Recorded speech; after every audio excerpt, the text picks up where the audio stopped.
Marshmallow Fanboy back with another video. This time, my thoughts on the G.I. Joe HasLab that just completed, as well as all of the great G.I. Joe stuff that we got over the weekend at Comic-Con. First, I'm going to start with the Dragonfly, which easily made its money. Almost 25,000 of us backed it. It's almost 6,000 more than they needed for that last tier to be unlocked.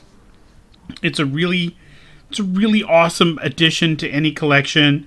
I think there's a lot of collectors out there who are excited. They've never gotten this character. They've never gotten this vehicle in this scale before, and they're excited. I know I am. I'm pretty excited. And we unlocked all three. We unlocked Ripcord. We unlocked Glenda. We unlocked Crazy Legs. I don't know too much about Glenda. Ripcord and Crazy Legs are the Night Force versions of the characters, which means we'll probably get a single pack with their original colors pretty soon. We might even get a Glenda that isn't in a flight suit. I'm not sure about her background or anything, but here's to hoping that we get multiple versions of characters and that they find reasons to keep making these figures for years to come. Speaking of repaints, the Cobra Hiss Fire Team is 100% repaints, but they match up to the Hiss crew that we're getting. If you participated in the HasLab Hiss tank, you are getting a lot of this color scheme. And this is just in addition. If you bought multiple tanks, you could have multiple of these teams. You could really build out just a big assault team of just tanks and Cobra troops. And we got Tripwire. Tripwire is outfitted with a lot of stuff that looks like he belongs in the Hurt Locker. Just great upgrades to everything that he used to have on. And now looks like he's actually in explosive ordnance disposal. There's a lot of real world things on there. A lot of really cool things going on. The backpack probably recycles air to his helmet. But in the original figure, if I'm not mistaken, that was used to hold a mine or three that came with the figure. I think you put the mine right on his back and he just took the mine wherever. Doesn't make a whole lot of sense now. Nobody's carrying mines around in their backpack. But it did at the time. And you can see him walking away. He's holding the remote and the robot while the rat is obediently following. It's super cool. It's a really cool figure. I pre-ordered it and the Hiss Fire Team immediately. Very cool. Now on the G.I. Joe panel, the name only reveals were Jinx, Torch, Retro Duke, and Retro Scarlet.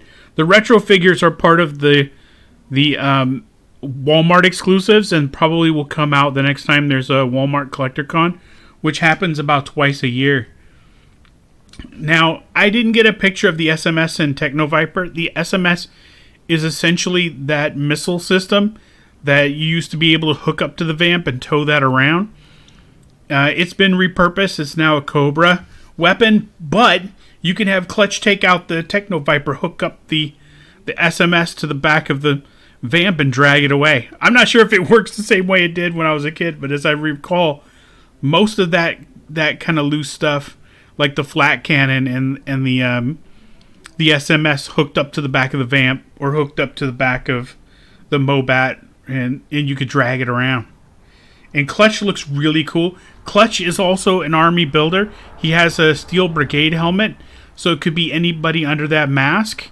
You don't know. You could have Clutch driving. You could have a bunch of people with Clutch's body, but with those steel core masks on, and you wouldn't know. All of them were essentially Clutch, except for the tattoos. The tattoos are kind of a dead giveaway. Now, for the two that I hated the most was the Python Patrol troops. I can't say hated the most. I am going to get them. I love the line, and I'm a completist with G.I. Joe, the Classified series.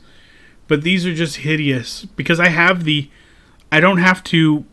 Sometimes I get these because I don't have the real figures. And I think I'm going to get these until the real figures get here. But I have Copperhead in front of me. I don't need these. They're going to be Target exclusives, I'm sure. They're hideous, but it's Copperhead and a Cobra officer. And hopefully, They'll be cooler when I get them in hand. They usually are.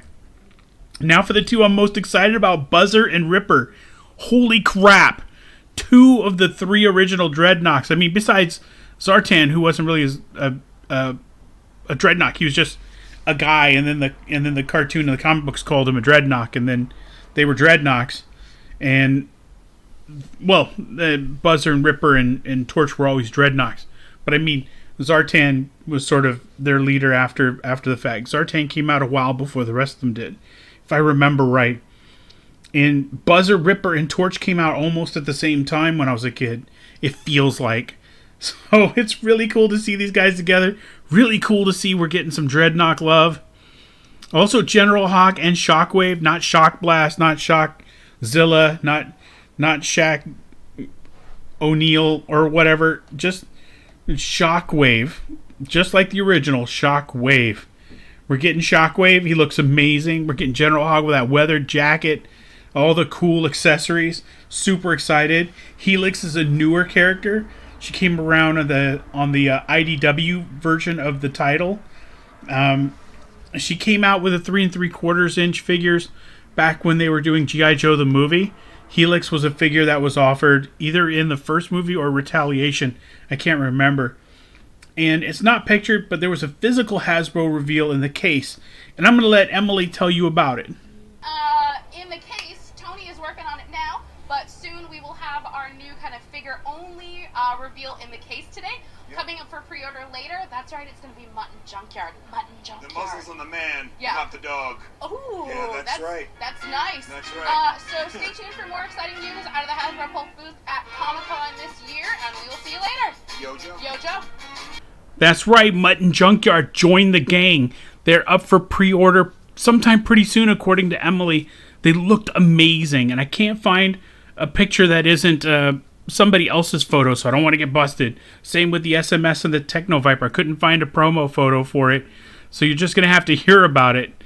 And this year, they were selling the Crimson Strike team, which was Tomag, Zaymot, and Baroness in red. I don't know if this is going to be offered later. I hope it's going to be offered later, but it was offered at Comic-Con. If you went to Comic-Con, you might have been able to just snag one of these. And pre-order tomorrow up for Steel Core Troopers 2-pack. Lots of accessories, lots of gear. They're troop builders. Build them. Lots of effects for the thrusters, for the jetpacks, for the muzzles. A lot of cool stuff. And it comes in, of course, the paper packaging as opposed to the window packaging. But this is a Hasbro Pulse. I don't think it's Hasbro Pulse exclusive. I think it's out for Amazon and everything else. But look for it tomorrow, 1 p.m. Eastern. And as always, enjoy your toys.